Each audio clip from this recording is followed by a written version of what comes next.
kuasa hukum vendor WSBP atas putusan pengadilan tinggi menerima banding WSBP. Apakah merasa senang atau terharu, Pak? Ya. Jadi dalam hal ini saya sebagai kuasa hukum daripada pemegang saham maupun vendor dua kreditor, dalam hal ini PT Yanti Sarana Materi Beton dan PT Multi Welindo, itu kami sangat senang sekali. Ternyata di NKRI ini masih ada hakim yang berkomitmen menegakkan hukum sebagaimana amanah dan marwah hakim yang tertera dalam undang-undang yang berlaku. Jadi meskipun dalam hal ini ada oknum-oknum perilaku hakim yang ternyata nekat melakukan pemerkosaan hukum, namun ternyata di pengadilan tinggi masih ada hakim yang dengan jujur, dengan tegas membatalkan putusan tersebut. Dan saya yakin hakim yang punya hati nurani yang baik di Indonesia ini masih cukup banyak. Meskipun tidak menutup kemungkinan banyak oknum hakim yang nakal dan nekat. Gitu. Silakan. Yang menanggapi yang tadi, sejauh ini upaya tersebut sudah sejauh mana ya? Maksudnya terhadap putusan banding? Terhadap putusan banding itu satu, terus yang kedua terhadap penuntutan dan pelaporan ke hakim-hakim. Ya, kalau untuk penuntutan dan laporan ke oknum hakim dan panitera, kan secara prosedural kita udah laporkan resmi ke KY, kita udah laporkan resmi ke namanya Bawas ya.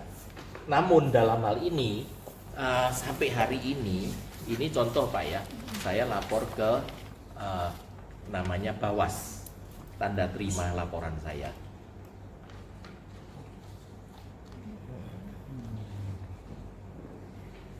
Ya, yang ini ya.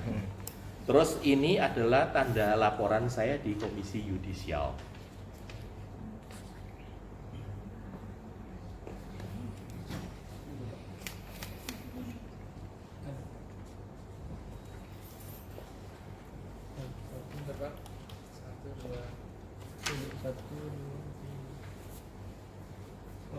Ya.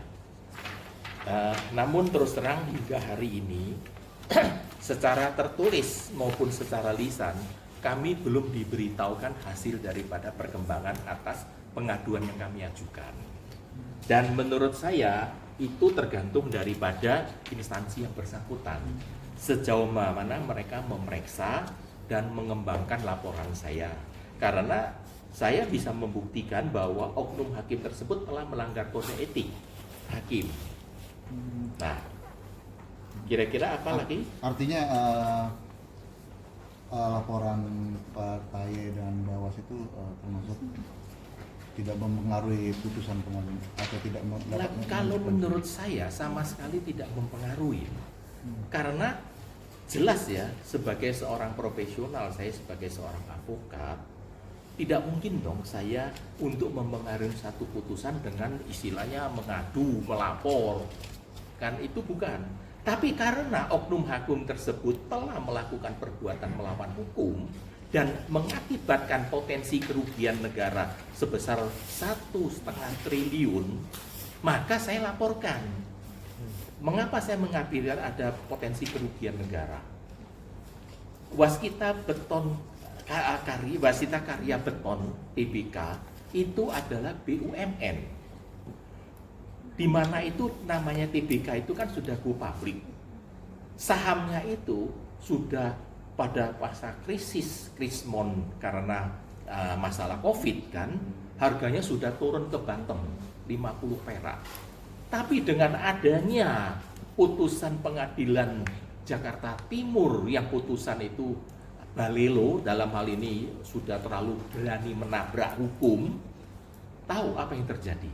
Harga sahamnya pada WBK itu turun jadi 11 rupiah.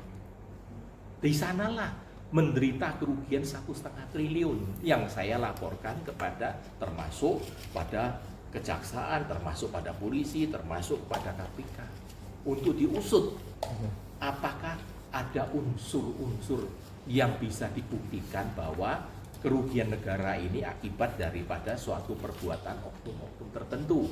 Itu di luar wewenang saya. Tapi ini fakta, tidak bisa dibantah. Lah kalau sekarang harga saham dari 50 perak aja udah ngos-ngosan kan, terjun ke 11 rupiah apa nggak teler kita? Pasti kita di sini. Lah, di sini kan ada namanya hukum listipendensi.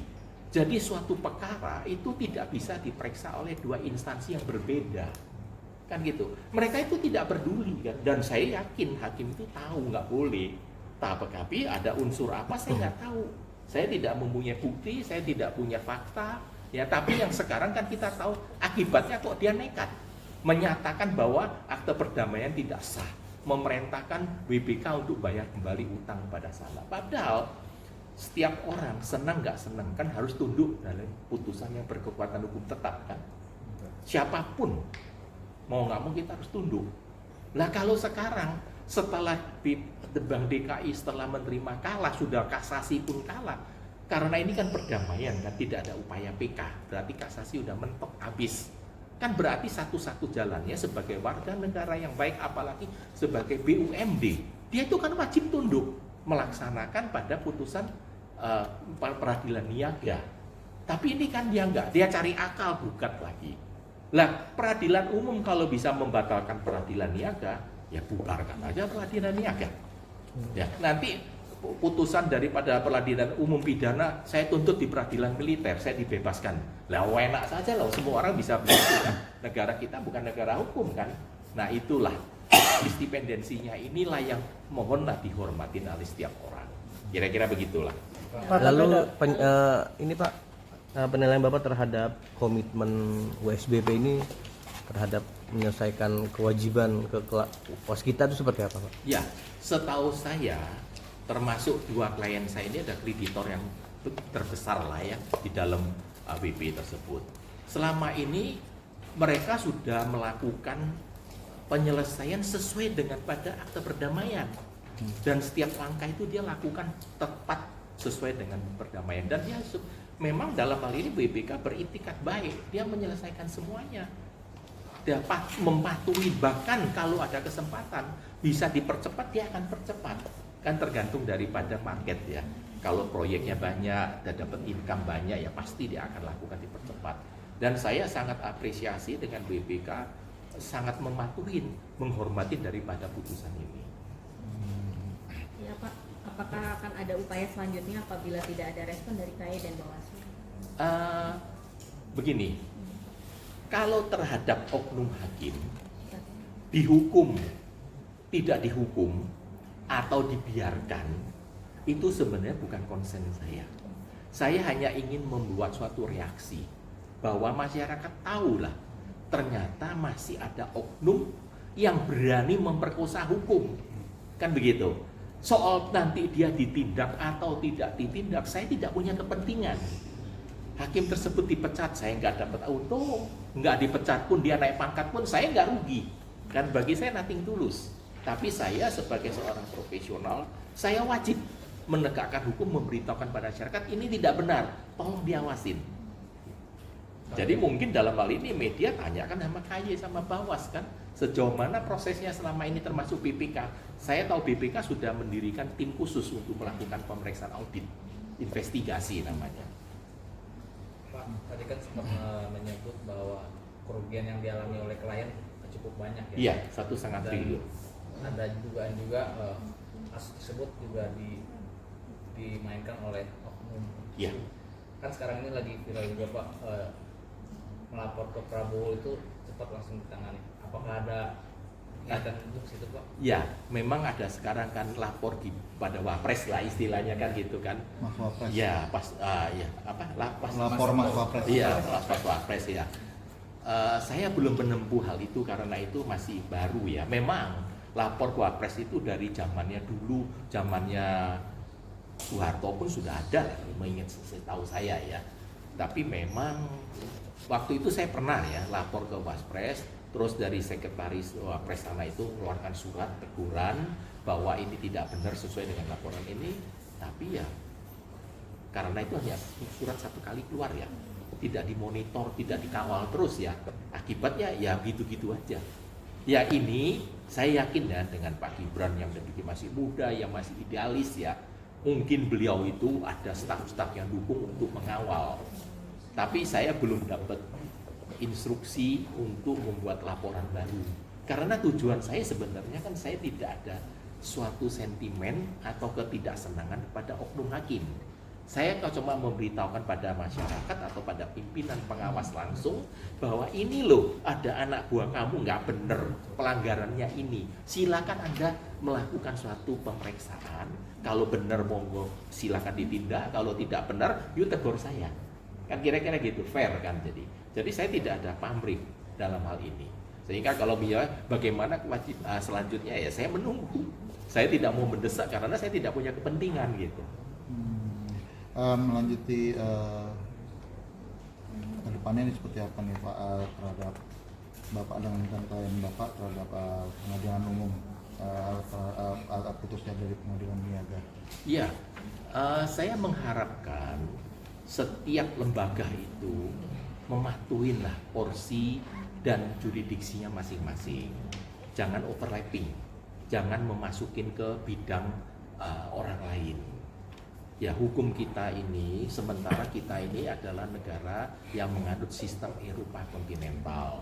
Ini adalah hukum positif. Jadi janganlah menafsirkan. Jangan merasa saya sebagai pahlawan siang bolong. Wah, lu tidak ditanganin si ini, gue yang tanganin. Wah, nggak bisa. Karena kan undang-undang sudah membagi ya setiap porsi masing-masing siapa yang menangani. Ya menurut saya ya harapan saya untuk selanjutnya tidak akan terulang lagi ya kan, tidak ada BUMN. Coba aja lah BUMN aja dikorbankan, apalagi rakyat. Pikir aja, milik negara aja berani diperkosa, apalagi kita ini, apalagi nggak diinjak-injak jadi seperti semut diinjak gajah gitu, ya makin habis gitu. Ya bagaimana supaya tidak terulang lagi lah. Yang saya mengharapkan adalah respon positif daripada badan pengawas. Mereka yang punya wewenang melakukan tindakan atau pemeriksaan lebih lanjut lah.